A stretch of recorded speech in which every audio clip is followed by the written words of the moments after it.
Welcome to Superstar Cinema, where we delve deeper into the entertainment side of sports entertainment. I am your most venerable and decorated host, the Smark, and that's the Hobo. Today, I'm a literally decorated host. Literally, ornately decorated. This week, we watched Hell Comes to Frogtown, starring Roddy Piper. Before we talk about it, let's take a look at some of our favorite parts. Hey, you know the law. Greeners can't have guns. That's racist. You have the highest spermatozoan count we've ever tested. Must have been all that fiber I ate when I was a kid. Yeah! What? Let's renegotiate, huh? Just when you think you've got the answers, he changes the questions.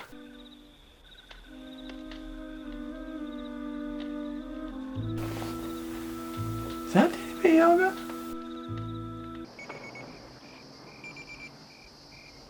Aww. Whoa! Run, Piper! Run!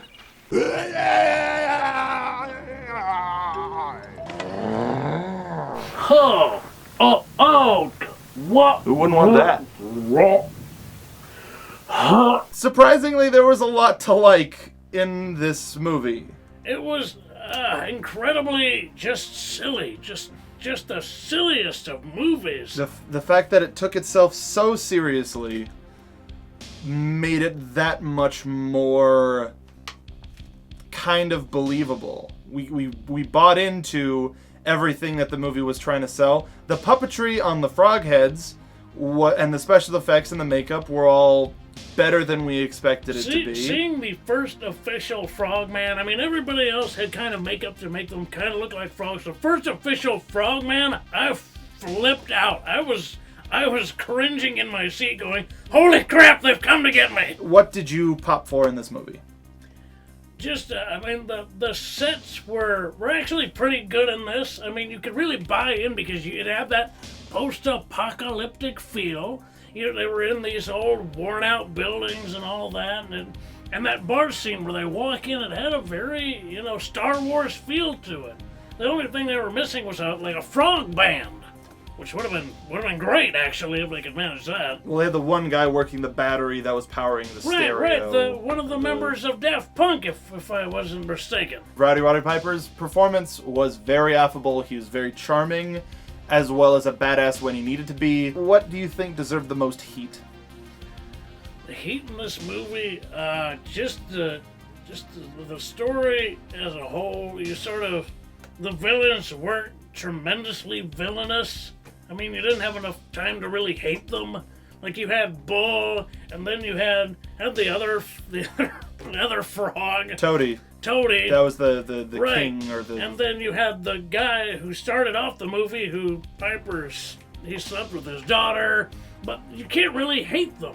Like, there's no really soundly established villain that you can actually grow to hate. Even Toady, you sort of hear about him throughout the movie, and then you actually get to see him there at the end, but you don't spend enough time to hate him.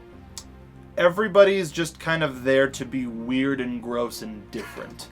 Yes. It's just that feeling of the other. Ultimately, Hobo, would you recommend this movie? Yes, I think this movie has got that cult classic 80s badass hero type vibe to it, and I think everybody would enjoy it.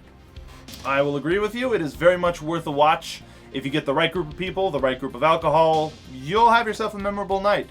There's a lot that can be said during the movie, at the movie, so feel free to scream at the screen. It's one of the best cathartic ways I can tell you to watch a movie like this. If something comes to mind, just yell at the screen. Everybody will enjoy it. He's part of the reason that drive-ins don't exist in Southern California anymore. But Whatever. We are looking to help the effort that is going on to get the Riff Tracks crew to do this movie, Hell Comes to Frogtown. So we're going to do hashtag Riff Tracks for Frogtown and send it their way. Send it Roddy's way, because we're pretty sure that he would like to be a part of it as well. Absolutely. I can't imagine what he would have to contribute to his own Riff Tracks for his own movie. He would be absolutely just uncontainable. Thank you for watching this episode of Superstar Cinema. If you want to follow me on Twitter, and I know you do, You can follow me at twitter.com. Oh, there are boobs in the movie. Yeah, there's Yes. another reason to watch it right there. Nice, like lady forms right there, if that's what you're into. That's kind of what I'm into, so I enjoy this movie for that as well. I mean, he already recommended watching it. Just boobs. Why not? Icing on the cake. There's places I'm going to go, but I'm too much of a gentleman to go there. You can follow me on Twitter at twitter.com/soapboxmark. And I'm on Twitter too, at True Hobo, and you can pick up a swanky shirt at prowrestlingtees.com/hobo. You gotta do so. Well, thank you for watching. We'll see you next time. Bye-bye, everybody. That's it.